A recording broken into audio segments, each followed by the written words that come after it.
because nobody demanded it. We're gonna have a full episode of some fucking CANCAN. That's right. We're fucking Canadians. We're dressed in our Canadian attire. And we're gonna talk about the Canadian Screen Awards. Because we're talking movies and we're talking fucking movies. I don't have a quote, except I do have a joke, Chris. What did the five fingers say to the cheek? I think it depends if you're Rick James or Will Smith. It says, get my fucking wife's name out of your motherfucking mouth. Slam!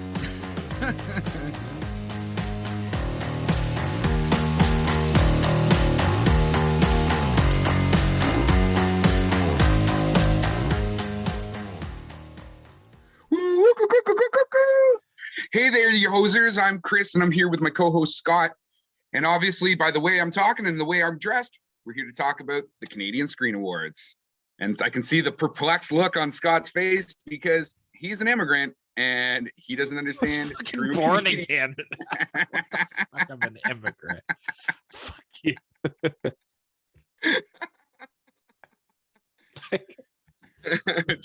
Are you getting the SCT reference? Yes, strange brew.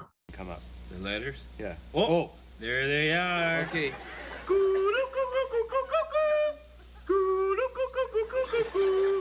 Yeah, Bob and Doug McKenzie, eh? Yeah, I got it. You know, and it just wasn't funny.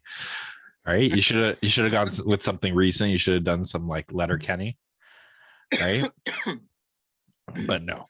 No way, Or man. or some Schitt's Creek. You could have done some Schitt's Creek. I'm going back to the old school because we're up here in the Great White North and we're going to be talking about the Great White Canadian Screen Awards, eh? You're not gonna be saying A every like fucking, because then I'm just done. You're done. You're done. No. That's it. That's my Canadian accent all used up for this show.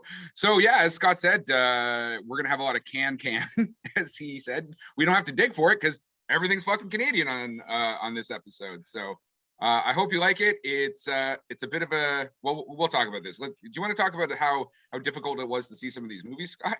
Yeah, some of them. Well, it wasn't say difficult. It's just that by the time when we're recording this, like some of these aren't available yet for rental. So we weren't able to see. I wasn't able to see like 2 out of the best pictures, and none of the movies for the male lead category. So that one's just going to be a random eeny meeny miny mo pick. Eeny, meeny, miny, mo. Catch a tiger by the toe. If he hollers, let him go. Eeny, meeny, miny. Yeah, and because of my bad planning, you would think that I would, being in the Canadian film industry, I would be aware of when the Canadian Screen Awards are, and would have done a better job of scheduling when we had to go to the theater, because both Scarborough and Wildhood were available in the theater. Some of these had their small limited run. There is a mandatory amount of, I think it's 1 week that they have to play in 2 or 3 of the major locations in Canada here. So whether it's Toronto, Montreal, Edmonton, Halifax, and then there's some other places in this country. Yeah, and that was my planning. I did bad planning, and therefore you guys are going to get a kind of jumble of a show. So what do you want to start with here, Scott? Well, I would say just start with our wild card category. Yeah. Oh, okay. Sure. So I went away from the film industry and I went for the TV nominations for the best. Actually, hold on before. Yeah, so we should probably, for those that are not familiar with the Canadian Screen Awards, they used to be the Genies and the Geminis, and they moved them together. So one was for TV and one was for film, sort of like the Oscars and the Emmys. And then they were like, yeah, fuck that, and we're going to jam them all together. So technically speaking, we're doing the Emmys and the Oscars in the same show. And that is how Scott has the TV category. Okay, go ahead, Scott. Yeah. I'm going to do 2022 Best Lifestyle Program or Series. The nominees are Scott's Vacation House, Rules, Property Brothers Forever Home, Motel Makeover, Isle of Bryan, and Mary Makes It Easy. And my winner is Mary Makes It Easy, because it's the only fucking one that's not about home renovation DUI. I thought you were going to say Scott's Vacation House rules just because you're Scott wishing you had a vacation house. And if you had one, it would rule. Well, that's the thing. The fact that I am Scott, I don't have a vacation house. Why do I want to watch somebody named me or have one and then tell other people how they can have it and make money? Fuck that shit. I actually do watch Mary Makes It Easy. And let me see, like some of her recipes. It sounds like something that could be on Pornhub. Mary Makes It Easy. You know what I mean? Or Easy Mary Makes It. Mary Makes It. That's next week's episode.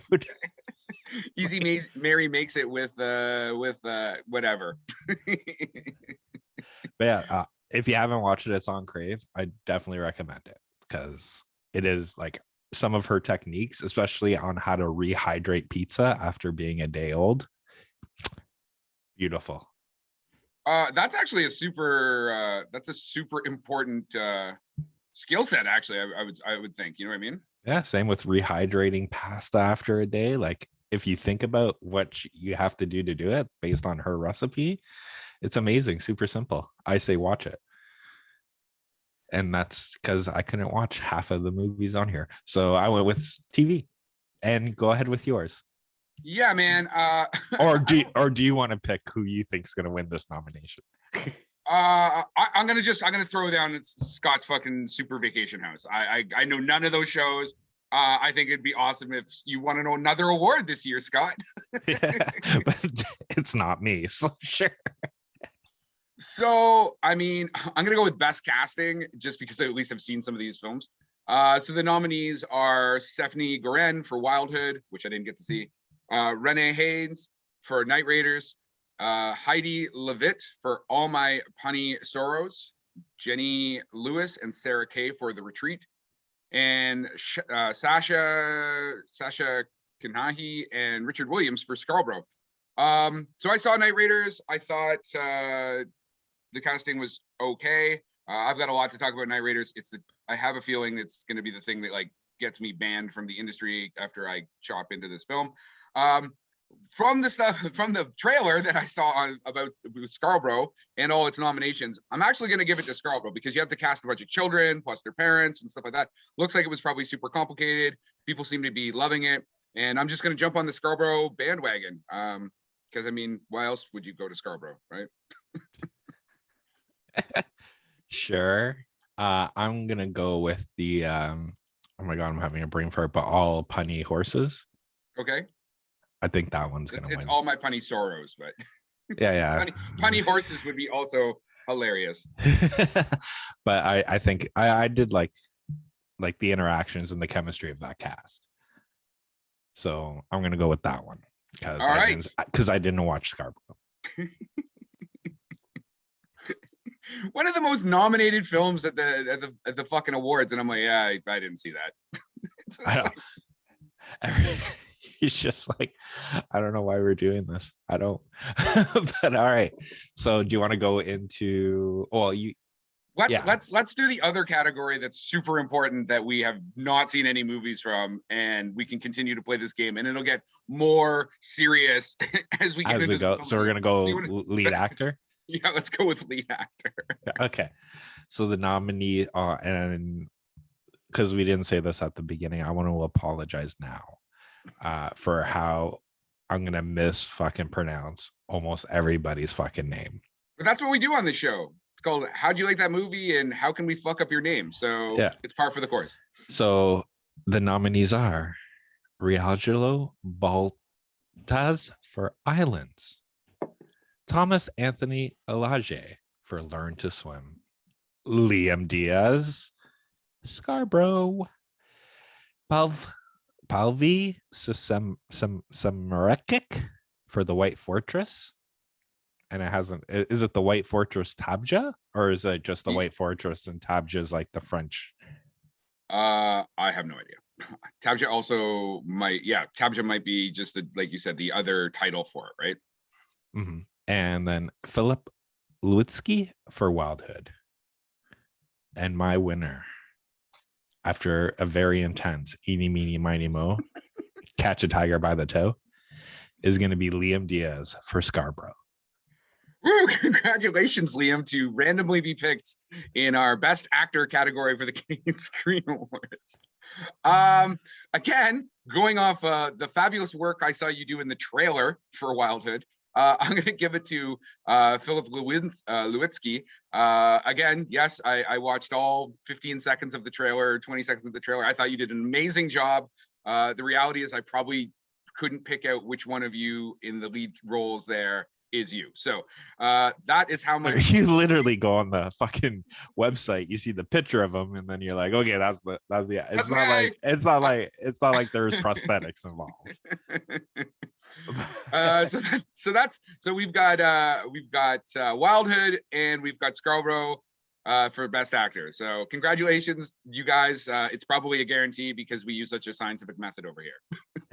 Could you imagine if that's how the Canadians do it? Like, we don't want, well, because we're all nice people, right? Everybody wins. For I am Costanza, Lord of the Idiots. You're all winners! But suddenly a new contender has Actually, Yeah. if you get nominated, everybody gets a trophy. No, well, I'm not saying that. I'm just saying they're just like, listen, we don't really want to pick like somebody over it. So what it is right before you come out, we pick your name from a hat. So it's all fucking like random. But I do want to say this in terms of the Canadian Screen Awards. I do very much appreciate that almost every genre of film is represented. Yeah. So it's not like, for Best Actress, it's all dramas, right? Like there's dramas, there's sci-fi, there's horror, comedy. That like every genre of film is represented here, and as well as I think they do go by my method as well, in which like a lot of these Best Actresses, like a lot of these films aren't really, it's not like what's to say, like what was the movie that was like it wasn't like a Power of the Dog where every single person that fucking was part of that film got nominated for something. Yeah. Right? It's like, okay, they're like, some of these Best Pictures aren't like, none of their actors are even nominated. I think Night Raiders, yeah, Night Raiders and Scarborough, but keep going. No, but yeah, what I'm saying is it's not like, I think Scarborough's the only one that's Best Picture, Best Director, Actor, and Actress, right? That's the only film that has all the categories, right? Yes, that's true. So you have one film that's kind of taking it over. Go ahead with But yeah, I know what you mean. Opposed to like, sometimes you go to the Oscars and it's like editing, sound, actor, fucking Best Picture, Best Director, Best Craft Services, fucking, it's all like the same film. And yeah, like, Best Toiletries, like it's everything. All right, but go ahead with Best Background Casting goes to. So do you want to just do Best Actress? Might as well. This is gonna be like one of the fucking quickest episodes we've ever had, right? Yeah. Because we're Canadians. We know, your time is precious, especially in award season. It doesn't have to go like 4 hours. It's like boom, boom, boom, boom. See, you don't have to cut anybody from the broadcast. You just do the broadcast faster. Yeah, exactly. and have less people storming the stages and slapping people. So, and we don't do that here either. We'll get that to the end. I think we should discuss it like at the end, kind of thing. But I thought we already did. It was a anyway, joke. So for Best Actress, we've got Aviva Armour Ostrov for Loon, Alana Hockley Purvis for Range Roads, Aaliyah Kanani for Scarborough, Julia Sarah Stone for Come True, and Ellie Maja Tailfeathers for Night Raiders. And so I saw Range Roads, I saw Come True, and I saw Night Raiders. And I don't want to start beating up on Night Raiders all the way right away. So it was actually between Range Road and Come True. And both of them have like a lot of flaws as a film. So I was trying to really just isolate the acting ability of both Alana Holly Purvey and Julia Sarah Stone. They both have 3 fucking names. Jesus. And- Everyone does. Oh, yeah, almost all of them. Yeah, oh my God. Yeah, they all have like these really weird long names. And honestly, I think the acting is so different between the 2 roles, but I am going to give it to Alana Holly Purvey just because she had to do a lot more range, right? Just because of it was a standard drama. So she's like happy here and then she's, sad here. And there was much more interaction with different dialogue. Where would you come true a horror or sci-fi? What would you call that? Well, it is under, I believe it's called neo horror. If you look That's not a real term. That's not a real term. If you look at the trailer, it's like a real neo horror. But I do hope that we actually take an episode to just discuss Come True, like on its own. We can do that. Last time I checked, it's our show. So yeah. But usually any idea I have, you're just like, fuck it, right? Like we're not just gonna do that. But yeah, and then I bring it back out and I'm like, it'd be a really good idea. This is You're just like, we're close to the month end, and you're like, shit, we gotta pick a movie. What was that fucking movie you wanted to do again? Okay, we'll just fucking do that. But we can talk. Let's talk more about the films when we get into the best director and best picture categories. Mhm. But yeah, so what's your pick for actress? I'm gonna go with El Maja Tailfeathers for Night Raiders. Really? Right. And here's it's only because I never watched Scarborough or Loon, but she and this is gonna sound silly, but to me, and don't make fun of me, but to me, I'm not promising that. I'm not promising that at all. To me, I equated her performance With to your kind of life. it was kind of like Tom Hanks in terms of Forrest Gump, right? Like, oh my God, I was joking when I said that. How the fuck? Oh, let's hear this. But it's not. She's probably gonna call you a fucking asshole. This will be interesting. I want to see this play out. Go. But it's not like anything to do with mentally. And what I mean is, like, she is the movie, right? Like everything is her. Like I don't even think there was a section of this film that she was not in. It's similar to like Sigourney Weaver with Aliens, right? So in terms of that, check out our episode on Aliens. Yeah, that was our first episode. But I think in terms of that's why I think she should get it, because in terms of the length, performance, and even having a sci-fi movie being in this category for me, that I think 100% should be her. But I think it'll most likely be the Scarborough lady that's going to win it. Yeah, that's actually I'm not going to make fun of you, because I think that's actually a really great justification. The idea that if you are such a pivotal character in a film and everything's essentially revolving around you, and your film does so well, some of that has to be because of you. If I can understand, I feel like that's what you were kind of going with this, right? Yeah. It's like our podcast. Like without me, there's nothing. Yes, I mean. So the reason, actually, so now I'm gonna say the Chris criticism stuff that is probably gonna get me in some hot water at some point, just because like there obviously the strong Indigenous component of this film, which we'll talk about in the best picture category. I feel like anything you say bad about this film is gonna get somebody super fucking pissed. Yeah, I felt she overacted in a lot of scenes and underacted in other scenes. So like didn't show the proper emotional range in the right places. And listen, I believe she was also in Blood Quantum. Mm-hmm. I think she was in that as well.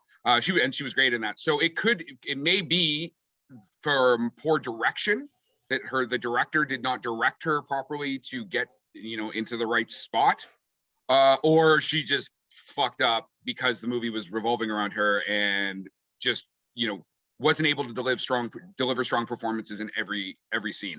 So that's one of the reasons as much as I agree with like the fact that the film does revolve around her essentially, yeah, I felt like her acting was not fantastic in a lot of places. So send the hate mail to Chris at Yeah, exactly. To Chris. Right. But all right, it's your turn. Let's go best director then. All right, let's do it. It's you. No, I'm the one that fucking just said that one. I did best actress. I literally read all that stuff out. Oh, fuck you. Oh, actually, this one ain't too bad. All right, so 2022 achievement in direction. Breton Hannon, Wildhood. Sasha Naka and Rich Williamson for Scarborough. Philippe Gregory for The Noise of Engines. Le Brut de Mout. Dennis Goulet for Night Raiders, and Ethry Scott Burns for Come True.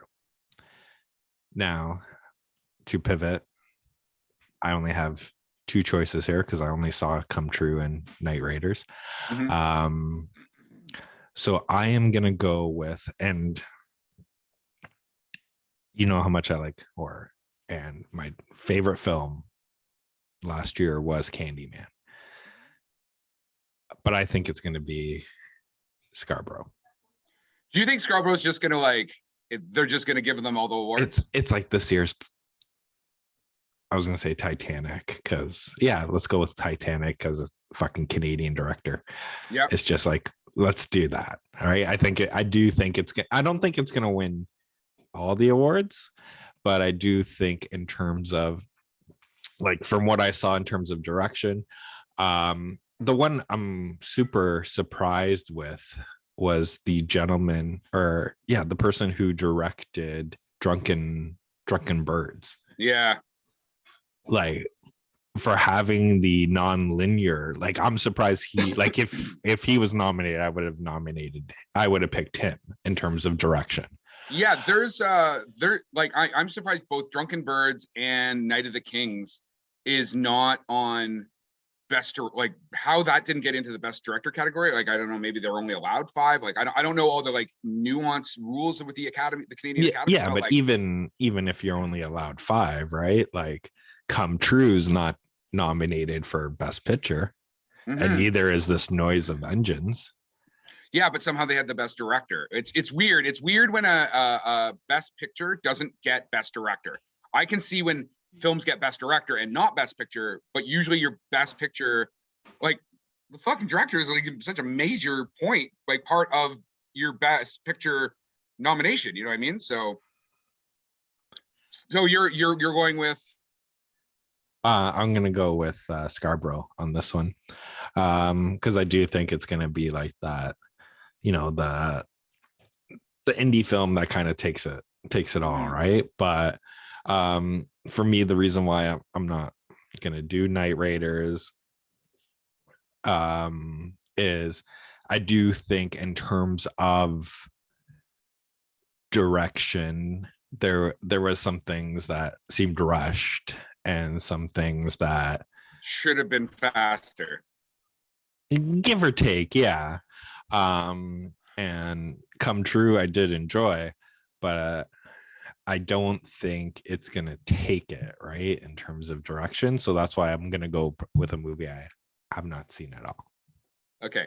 I do want to come back to Come True just for a sec before we move on to best picture, just because it's not in the best picture category. So yeah, so again, for me, Come True, actually we can do it right now, is it's this is literally what I just said. Like I'll mention something, you'll be like, no, fuck it, and then you're like, you know what, fuck it, we're just gonna do it anyways. Like it's your idea.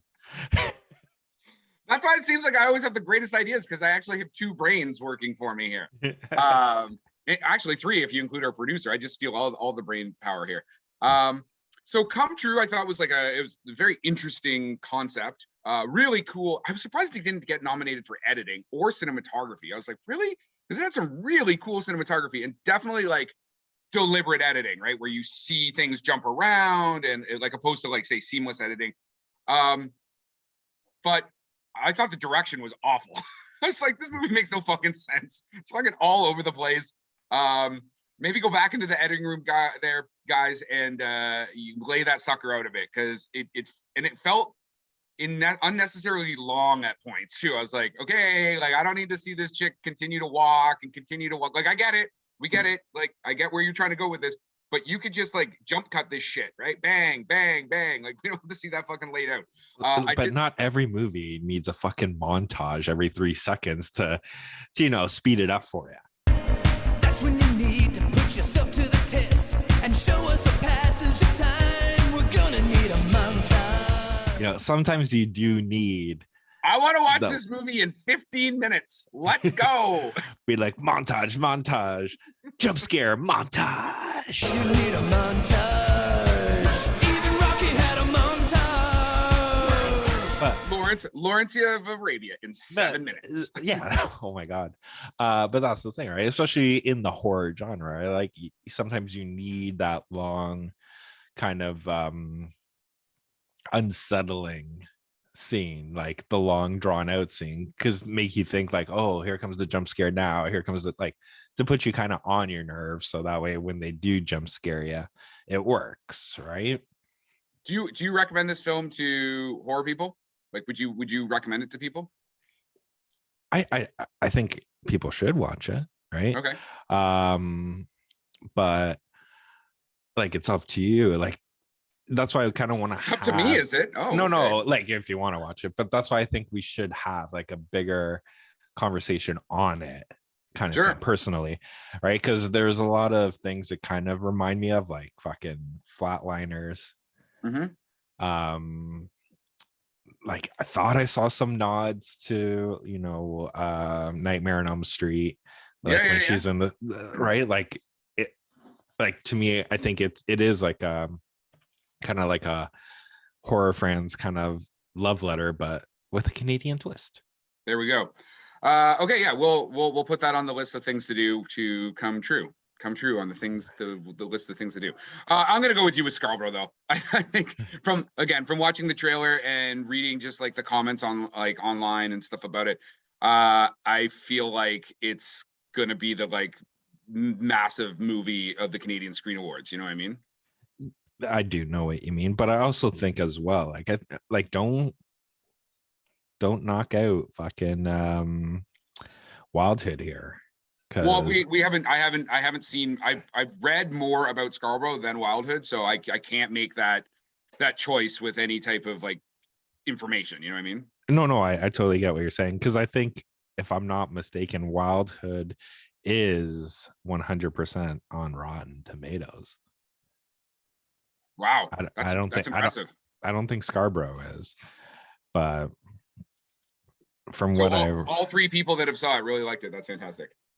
all 3 people, only you, man, only you can like knock down somebody's accomplishments. Do you sorry, Scarborough is 100% as well. Sorry. Boom. Tomato versus tomato. Do you want to move into Best Picture now? Yeah. Okay. All right. Now for the big show.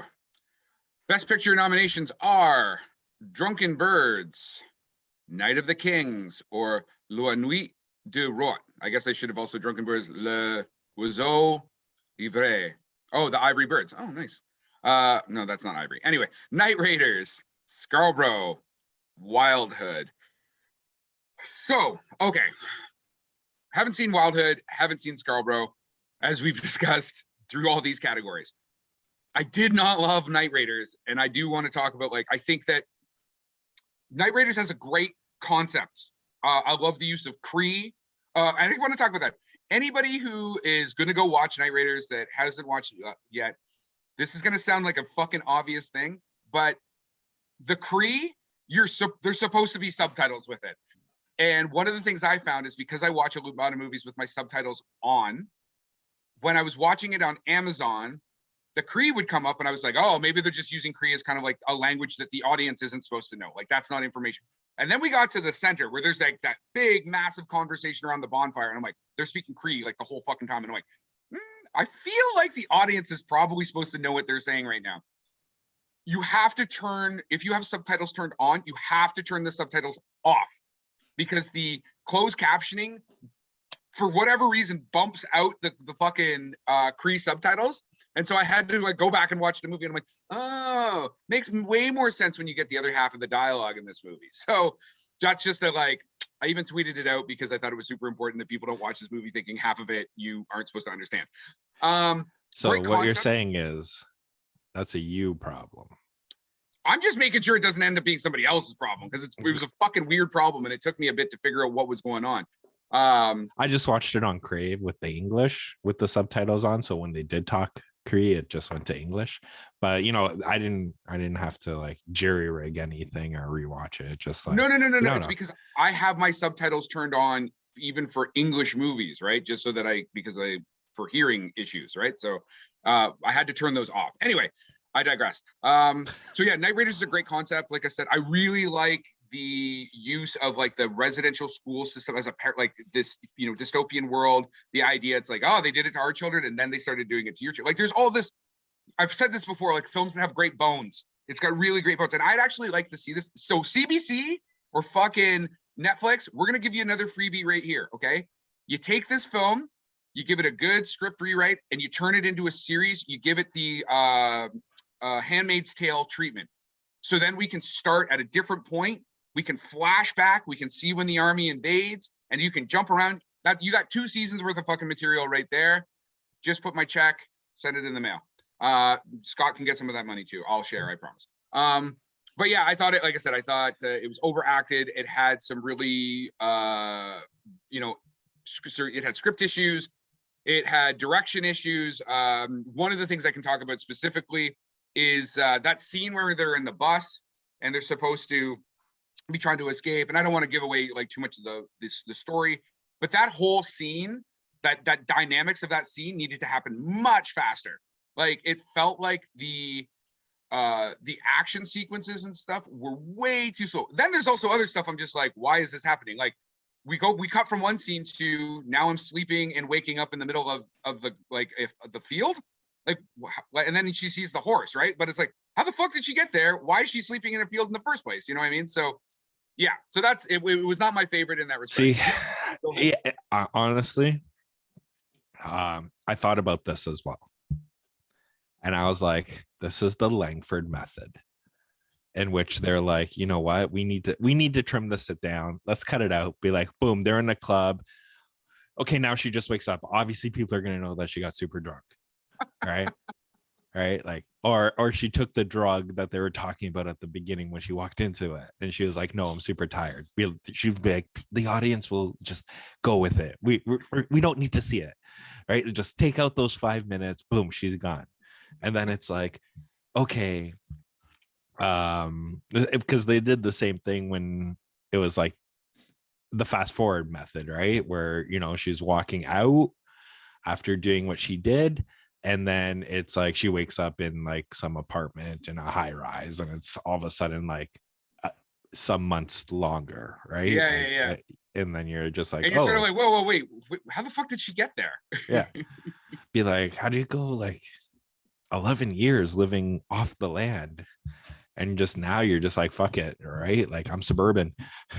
But also the other thing, like when they have the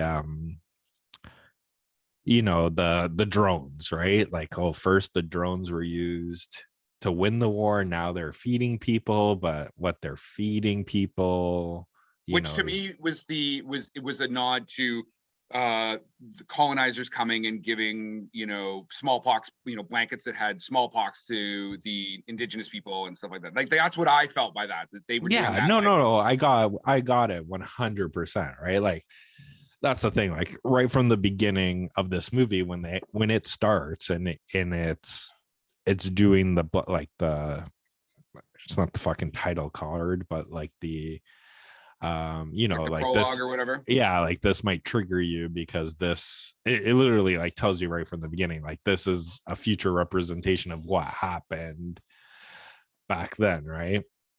So I got all of that, right? But it's just like, they fast forward it though, right? Like it's just like you see it once, she throws it away, and then she's gone for however long, and then she comes back, and it's like, oh, everybody's has a virus, right? Yes.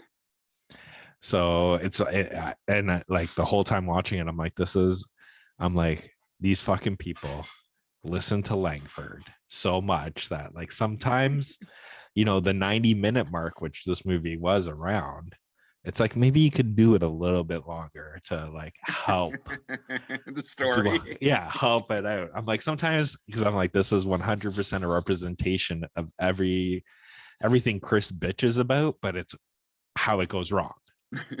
Hey, I do my best work in 54 seconds, right? So Yeah.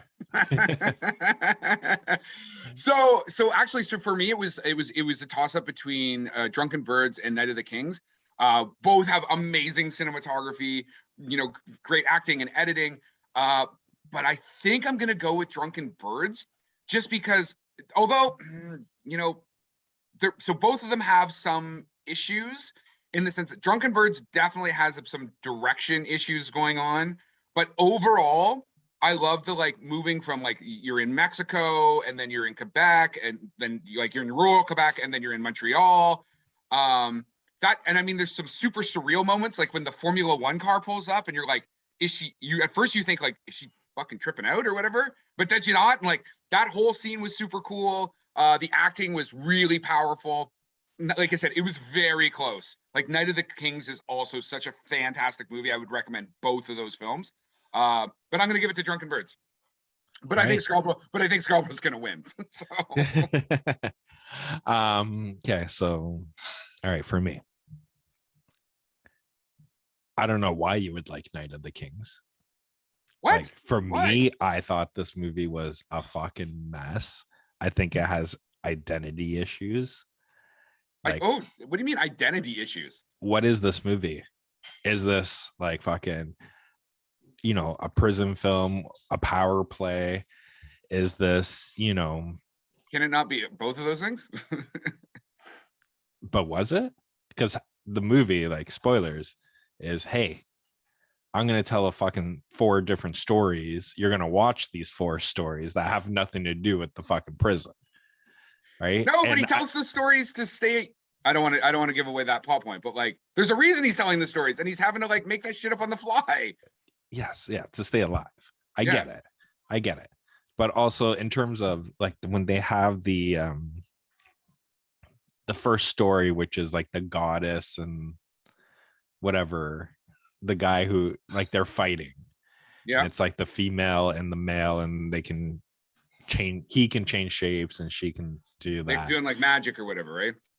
Yes, there should have been some editing in that one, because some of the special effects didn't work, in which you can see the stilts that the guy jumped up on, and you're like, that took me right out.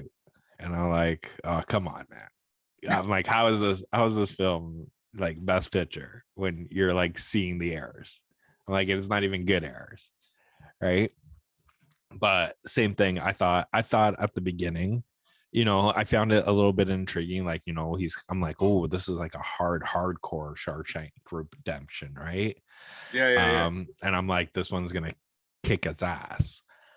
And then all of a sudden, I'm like, why is this guy like Dennis Hopper in Blue Velvet with the fucking like constantly sucking on that oxygen, right?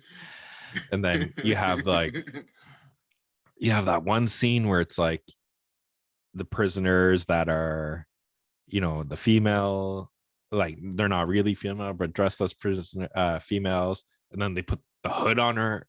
Like, I'm like, what the fuck is going on? And then it just ends like they strip this person naked, put a hood on their head, flip her around, they're all chanting at the I'm guessing it's going to be like the prostitute, like what's the toy, and then they see the new guy, and then it's a scene of them riding the new guy like he's a fucking piggyback. I'm like, what the fuck is going on?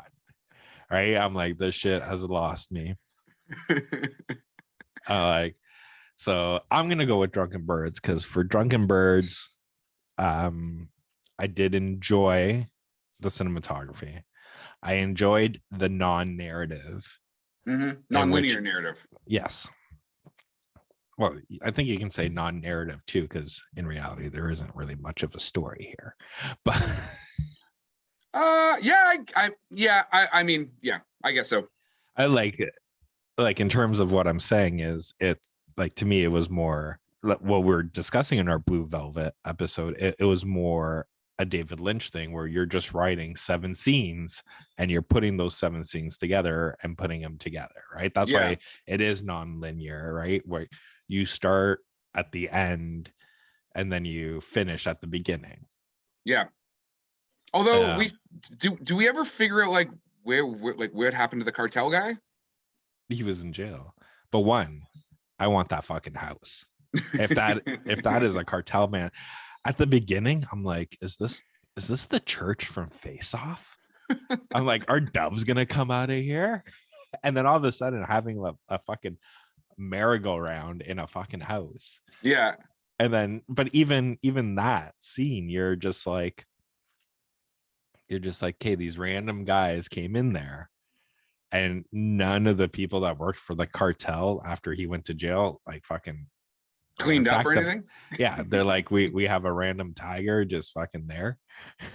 But that was like, in terms of scenes, that was one of my favorite scenes where they're just like walking through that fucking. And then they're like jumping in the pool and getting crazy or whatever. About that, you could tell that extra had some self-confidence issues. Because if you're gonna go skinny dipping, you're not really facing the camera, putting your hand covering your nuts to jump in, right? Especially when you're with your buddies, right? You're just fucking jumping in. The guy's like, I don't want people to know how small it is. You move your hands. You have both hands there, so you're like, maybe it's just like so big I can't. No. He was like, this is the 7th take. This pool's closed. It's shrinkage. He's like, people are not going to judge me by this. The George Costanza. Yeah. I was in the pool! But I did enjoy Drunken Birds enough. And then in terms of the scene you're talking about, that's like with the Formula One, like that's literally, I was watching it, and that's where me and my wife did our engagement photos. And that's literally 4:00 in the morning downtown Montreal, because that's what we did, was just walk the streets to take our thing. So it's an empty city. And then I'm just watching it. I'm like, fuck. I'm like, I have a picture by there. I have a picture by there too, right? So it was fun. There was no Formula One car in your pictures, was there? No. But my question is, like, obviously that guy was that was the guy that got dragged out, right, of the bar. And he was like, don't you know who I am? I think so. And then but how did he get to the car in time, right? Like, don't they like lock up these Formula One cars? I don't know, but listen, don't try and figure out that stuff. It was a cool fucking shot. Again, it was like you said, like sometimes it's sort of like, you know what'd be really cool now is if the fucking Formula One car shows up. Oh You're yeah. like, all right, let's fucking do that. It's 100%. It's what it's fucking, what's it called? Since we were talking about Will Smith before, it's 100% like fucking like I Am Legend, him walking down fucking Times Square, and then there's a lion there. Yes. Just like, wouldn't that just be cool? Yeah, that'd be cool. Let's do that. Yeah. You got anything else? In terms of this stuff, no. I'm all right.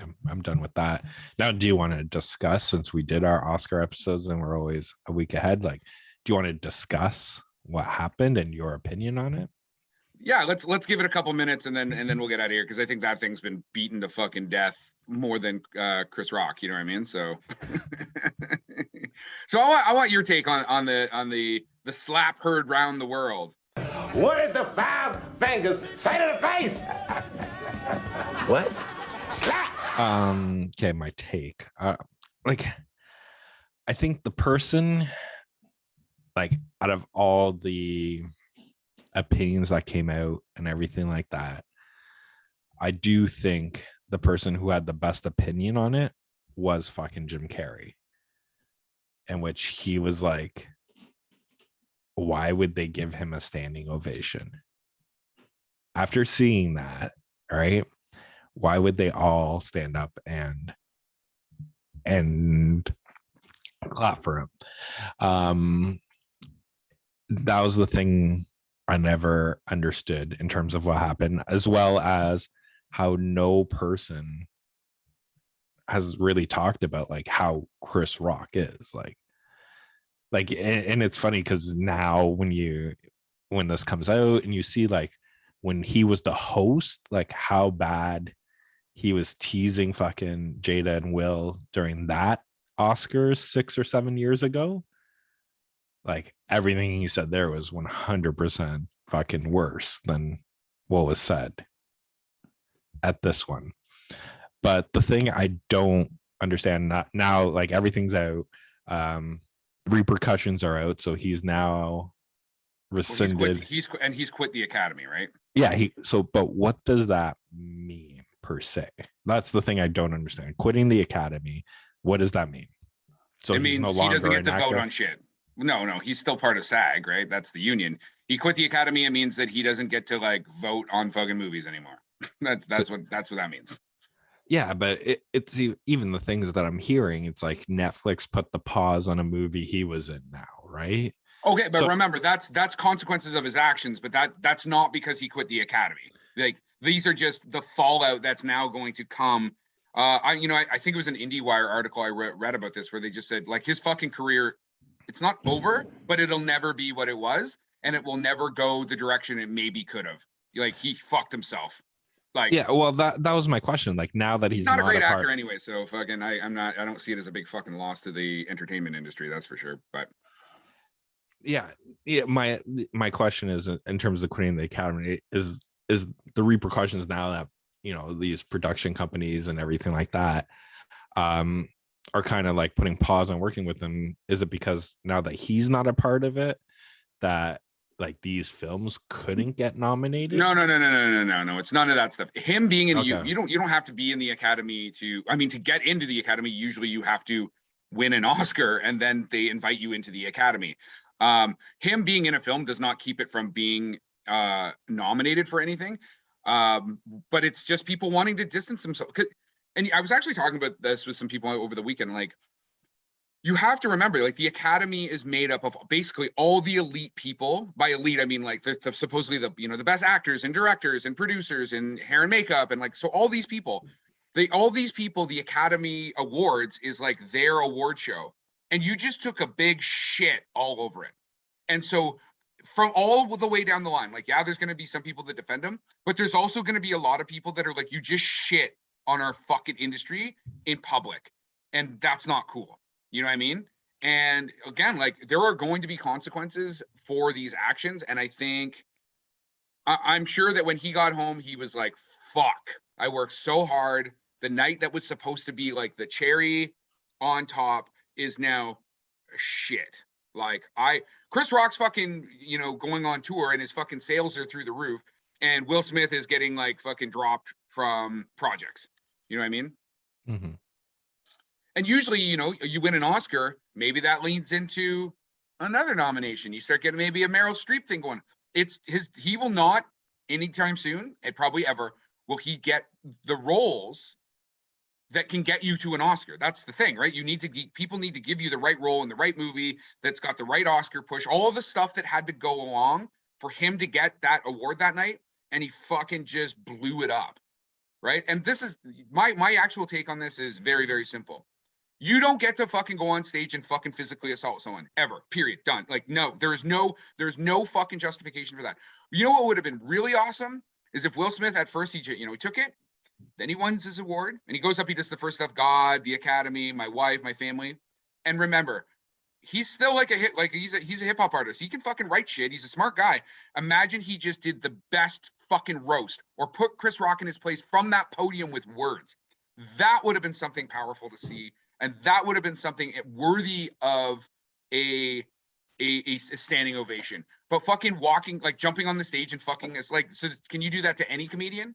Like, who is I think Will Smith got in his head that I'm fucking Will Smith. And maybe there's all that personal stuff going around, about like her and whatever, cheating on him or whatever the fuck actually happened. And he just got his fucking panties in a knot and was like, I'm Will Smith. I'm going to do whatever I want. It's like, how dare you? Fuck your couch. Buy another one, you rich motherfucker. Like, you physically assaulted someone. Like, that's fucked, man. Like, that's really fucked up. I don't care about hair comments and stuff. And I get it. Like, I know that there's people in the Black community and they say, like, you know, female hair and blah, blah, blah. And I'm like, fair enough. And that joke could have been 100% offside. But what you don't get to do is physically fucking assault somebody. Like, that's the fucking line. Like, it's reprehensible. I got you. And that's why in the Canadian one, when it happens, it's just whoever does it just gonna walk up there, jersey the person, and just fucking walk right off. Right? And then they're gonna share a Tim Hortons and some Timbits. And there'll be a lot of sorry. Sorry. I'm really sorry. I'm sorry, guys. Hey, fellas, any chance you can come over to the house later and play some sorry? I'm sorry I did it. And I'm sorry I shouldn't have done it. And I'm sorry for saying sorry. All right. And then when that actor wins, he's going to call the other guy up and hug it out. Like, be like, again, I'm sorry.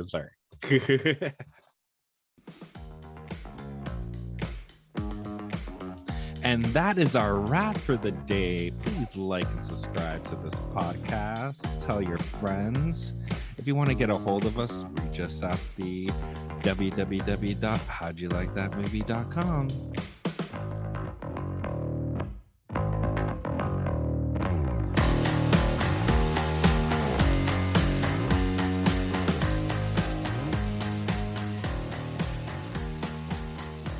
Should have been like, how'd you like that trailer? Ooh, the trailer looks good. You know what? Actually, if we would have had a conversation with the fact that, like, oh, we can't see these, we could have been like, okay, don't watch any of the movies. We will only watch the trailers and then make all our decisions based on the trailers. There you go. Production by Rod Shaver, Vader Monkey Productions.